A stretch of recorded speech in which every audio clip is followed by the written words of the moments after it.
नमस्कार मित्रों। अब मैं आपको धारा 14 भारतीय साक्ष्य अधिनियम के बारे में बताऊंगा।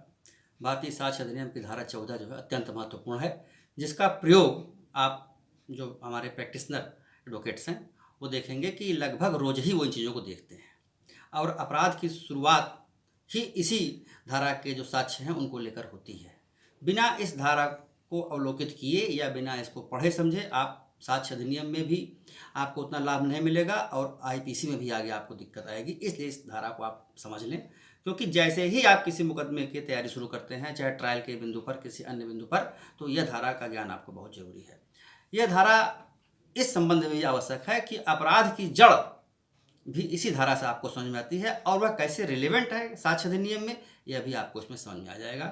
तो धारा 14 जिसके बारे में आपको बताऊंगा, एक चीज़ मैं और बता दूं आपको कि धारा 14 को बताने से पहले एक छोटा सा एग्जाम्पल आपका 2 मिनट के अंदर मैं ख़त्म करूंगा। एक मामला मेरे पास आया, उसमें ये था कि एक महिला थी और उस महिला के बारे में जो मामला था न्यायालय में आया, वो इस आरोप के साथ आया कि इस महिला को जहर दे के मार डाला गया। ये मामला है, जहर दे के मार डाला गया। उसके बाद उसकी जो रिपोर्ट आई, उस रिपोर्ट में भी जांच की पुष्टि हो गई और जांच में भी ये आया कि वह जहर दे के ही मारी गई थी और उसमें एंडोसल्फास नाम का जहर प्रकाश में आया। अब इसके बाद उस महिला के बारे में जो इन्वेस्टिगेशन ऑफिसर था उसने कुछ लापरवाही किया। और क्यों लापरवाही किया? इसलिए लापरवाही किया कि मरने के पहले वो महिला जो है अस्पताल में भर्ती की गई थी, जहाँ पर उसका इलाज चला। 3-4 दिन वहाँ भर्ती रही, उसके भर्ती रहने के बाद वो ख़त्म हो गई। अब इसका जो मेडिकल रिकॉर्ड था, वहाँ पर जो उसने बातें बताई डॉक्टर साहब को, वो इसमें धारा में कैसे रिलेवेंट है, इस बात को मैं आपको बताऊंगा। वह हुआ क्या कि हमारा ये डिफेंस जो था, वो डिफेंस का कहना था कि साहब को सांप ने काटा है और सांप काटने के बाद हमने इसको अस्पताल में भर्ती किया है और इसने हमको बताया भी था कि इसको सांप ने काटा है और हमने सांप काटना देखा भी है। जो सांप जिसने काटा हमने उसको देखा भी और उसके बाद इसको हमने भर्ती कराया और भर्ती कराने में हमारे साथ इसके मायके वाले भी थे। अस्पताल में भर्ती की गई और उसके बाद साहब 3 दिन बाद इसकी मृत्यु हो गई। तो उनके सपोर्ट में, यानी प्रोसिक्यूशन के सपोर्ट में 2 चीज़ें थी। एक तो एफआईआर थी और दूसरा वह मेडिकल रिपोर्ट जिसको बार बार वो इंसिस्ट कर रहे थे न्यायालय में, जो फॉरेंसिक लैब से आई हुई थी, जिसमें वो जहर पाया गया था एंडोसल्फास नाम का। क्वेश्चन हमारे सामने जो उठ रहा था, माननीय न्यायाधीश महोदय ये पूछ रहे थे कि वकील साहब, जो मेडिकल रिपोर्ट है, जो फॉरेंसिक लैब की रिपोर्ट है, इसमें यह आ रही है कि इस एंडोसल्फास आ रहा है, यानी इसको जहर दे के मारा गया, जहर था, और आप कह रहे हैं कि इसको जो है सांप ने काट लिया। तो ये दोनों बातें कैसे एक साथ हो सकती है कि सांप काटने से क्या एंडोसल्फास आता है? तो ये हमने बताया साहब सांप काटने से एंडोसल्फास नहीं आता है। तो उनका फिर क्या वजह थी? तो ये उदाहरण आपको इसलिए दे रहा हूँ क्योंकि यह सीधे सीधे इससे रिलेटेड है, 2 प्रकार से रिलेटेड है ये। एक चीज़ तो देखिए बताएं आपको, ये कहता है क्या, इसमें जो धारा पढ़ दे रहा हूँ फिर वहाँ से आपको इसको कोरिलेट करता हूँ। आप धारा देखें, धारा ये कहती है कि इसकी जो हेडिंग है वो ये है, मन या शरीर की दशा या शारीरिक संवेदना।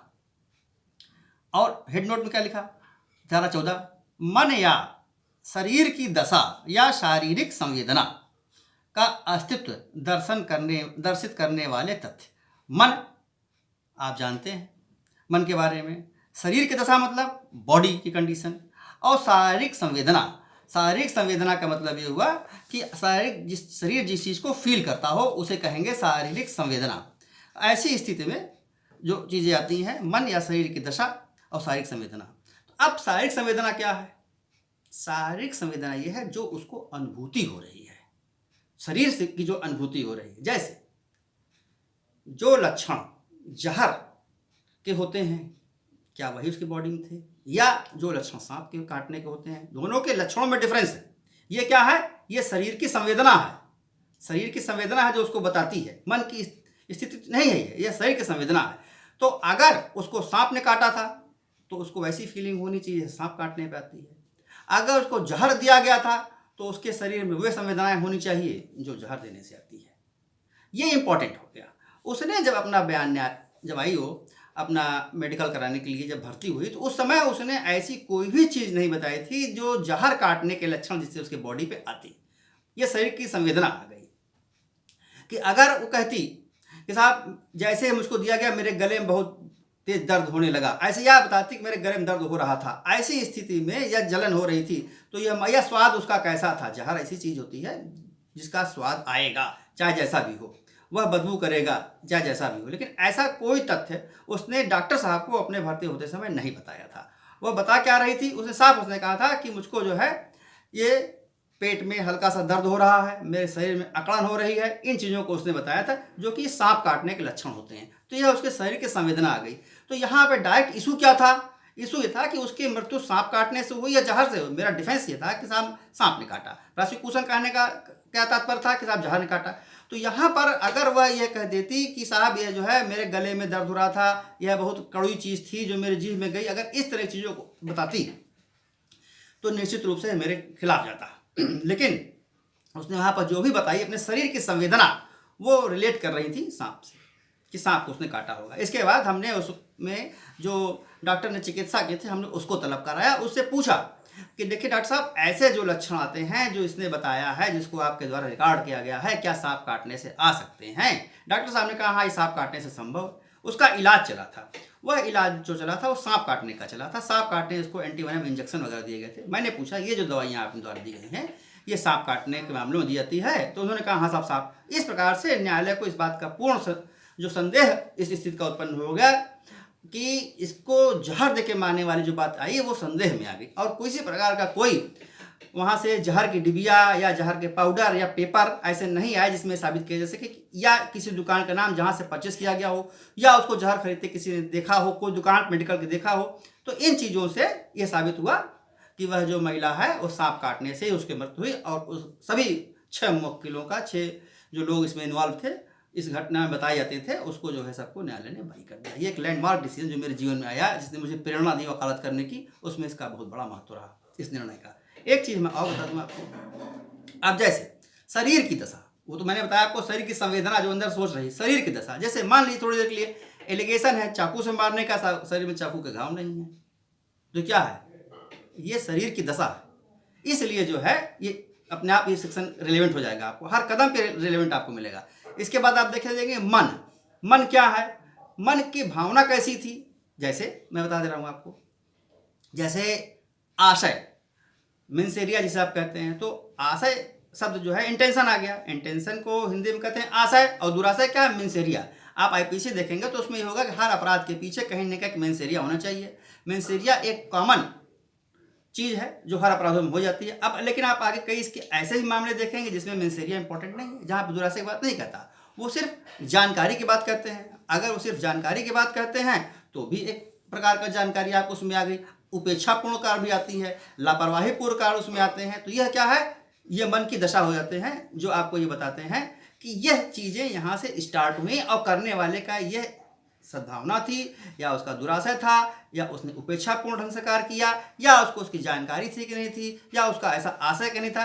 तो जहाँ पर मन, यही क्वेश्चन इसमें आता है इन धाराओं में कि जहाँ पर मन की दशा या शरीर की दशा या शारीरिक संवेदना रिलेवेंट हो जाती हैं, वहाँ पर इनके आशय, इनकी उपेक्षा, इनकी जानकारी मन के मामलों में ये रिलेवेंट हो जाते हैं और इनका साक्ष्य न्यायालय जो है स्वीकार करेगा, ये बात आती है। अब एक ये चीज़ और ये कहते हैं, ये कहती है कि ये जो मन की दशा है वह सुसंगत हो जाएगी, लेकिन कब, वह जनरल नहीं होगी। इसकी एक्सप्लेनेशन है, मन की दशा जो है वो जनरल नहीं होगी बल्कि उस स्पेसिफिक मामले में माना जाएगा जो मामला आपके सामने न्यायालय के सामने प्रश्नगत है। इसका एक उदाहरण दिया उन्होंने, एक उदाहरण ये आया, आप आगे देखेंगे इलस्ट्रेशन में किताबों में लिखा हुआ है। जैसे एक आदमी है, उसने कोई घोड़ा गाड़ी किसी आदमी को दे दिया, घोड़ा गाड़ी दे दिया और वह घोड़ा गाड़ी से कोई एक्सीडेंट हो गया, और वहाँ पर यह रिलेवेंट हो जाएगा कि यह गाड़ी जिसने दिया, जिसकी गाड़ी थी, वो पहले भी इस गाड़ी के बारे में कई शिकायत आ गई थी, इस आदमी द्वारा की गई थी कि गाड़ी आपकी खराब है। तो यह पर्टिकुलर मामला उसी मामले में प्रश्नगत होगा जिस मामले में वह व्यक्ति दो पक्षकार एक ही हों। तो ऐसे दोनों पक्षकार की स्थिति में यह रिलेवेंट हो जाएगा कि उसकी मन की दशा क्या हो जाएगी। अन्य मामलों में मन की दशा नहीं मालूम होगी। जैसे मान लीजिए एक आदमी ने 5-6 गाड़ियाँ किसी को दी और गाड़ियाँ जो है 5-6 गाड़ियाँ खराब हो गई, गाड़ियाँ अलग अलग व्यक्तियों को दी। तो जनरल नहीं, विशिष्ट मामले में, जो मामले में पार्टियां न्यायालय में हैं, उन मामलों में साबित करना पड़ेगा कि आप प्रायः ऐसा व्यवहार इस आदमी के साथ, इसी पर्टिकुलर आदमी के साथ आपका ऐसा था, या आपने सामान डिफेक्टिव दिया था, या आपका कार्य ऐसा था। ऐसे मामले में इसकी रिलेवेंसी हो जाएगी। अब एक चीज़ आप दिखा दें आपको, मन की दशा की, और हम बताते हैं आपको, थोड़ा सा एग्जाम्पल आप देख लें। जैसे ये कहा जाता है कि भाई इन्होंने उपेक्षा से दे दिया, एक आदमी डिफेंस ले सकता है अभियुक्त कि साहब हमने इनको गलती से ये जो सिक्का था ये खोटा था, हमने दे दिया इनको, तो ये देखा जाएगा कि वह व्यक्ति अगर डी को खोटा सिक्का देता है और डी के पहले ए बी सी को भी दे चुका है, तो यह माना जाएगा कि उसने गलती से कार्य नहीं किया। यह मन की जो पोजीशन है, शरीर की मन की जो दशा है, वह रिलेवेंट हो जाएगी इसकी, वह यहाँ पर रिलेवेंट हो जाएगी ऐसी स्थिति में। अब उसमें आप क्या देखेंगे, क्योंकि अगर उसका ऐसा आशय होता तो ये सभी लोगों को देता चला गया, ये लगातार जो है ये दे रहा है, इसका मतलब हम इसको मान लेंगे, समझ लेंगे कि किसी प्रकार से उसकी मांग, बल्कि वह इंटेंशनल था। क्योंकि अगर उपेक्षा होती तो एक दो केसेस में हो सकता है जानकारी उसको ना होती, आवास दे दिया उसने, लेकिन क्योंकि कई मामले में लगातार दे रहा है, इससे ये साबित हो जाता है कि उसका ऐसा करने का आशय था। इसी प्रकार से जहाँ वह व्यक्ति आता है और एक सामान लाता है, कोई बहुमूल्य सामान है, वो सामान ला के अपनी पत्नी को देता है, वो कहता है कि ऐसा है कि इसको छिपा के कहीं रख देना।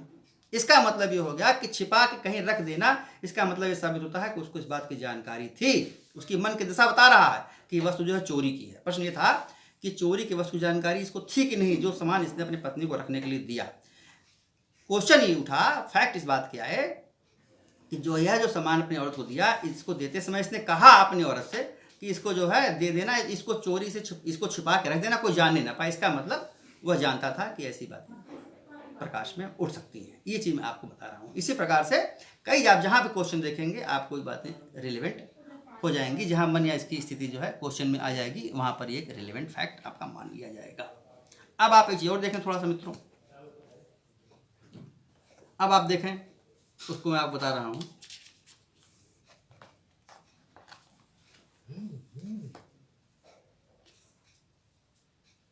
अब एक चीज़ आएगी कि देखें धारा 14 का एक्सप्रेशन 2, जब किसी अपराध के अभियुक्त व्यक्ति के विचारणा में इस धारा के अर्थ के अंतर्गत उस अभियुक्त द्वारा किसी अपराध का कभी पहले किया जाना सुसंगत हो, तब ऐसे व्यक्ति की पूर्व सिद्धि भी सुसंगत तथ्य होगी। ये कहता है कि अगर किसी मामले में जो इशू इन्वॉल्व है, वह इशू इस प्रकार का इन्वॉल्व है जिससे रिलेटेड उसी प्रकार के नेचर का मामला जो पहले भी किसी न्यायालय में चल चुका है, और उस मामले में का वह रिलेवेंट हो जाता है कि हाँ इसी प्रकार का मामला था, इसी फैक्ट एंड इशू से रिलेटेड था जिसमें ये पहले भी अपराध कर चुके हैं, तो वह जो मामला है उसमें जो निर्णय हुआ होगा वह भी, उसका कन्विक्शन जो होगा इस मामले में भी वह रिलेवेंट हो जाएगा, और उसका जो कन्विक्शन होगा इस मामले में भी उसको पढ़ा जाएगा कि साहब देखिए जो पहले इन्होंने ऐसा काम किया था जो इसमें फैक्ट एंड इशू में रिलेवेंट है, इस मामले में इनको पहले भी सज़ा हो चुकी है, तो यह जो सज़ा का जो बिंदु है वह इसमें रिलेवेंट हो जाएगा। इसकी इंपॉर्टेंस हम बता दें, इसकी इंपॉर्टेंस क्यों है, क्यों ये कहता है कि उनकी सज़ा मान ली जाएगी, इसलिए कि मान ली जाएगी क्योंकि अगर हर मामले में आप देखेंगे कि इसका पूर्व का कंडक्ट कैसा रहा, तो यह किसी भी अभियुक्त के लिए को अन्याय दिला सकती है। अन्याय इसलिए दिला सकती है कि अगर न्यायाधीश को पहले ही मालूम चल गया कि पहले भी किसी मामले में कन्विक्टेड हैं,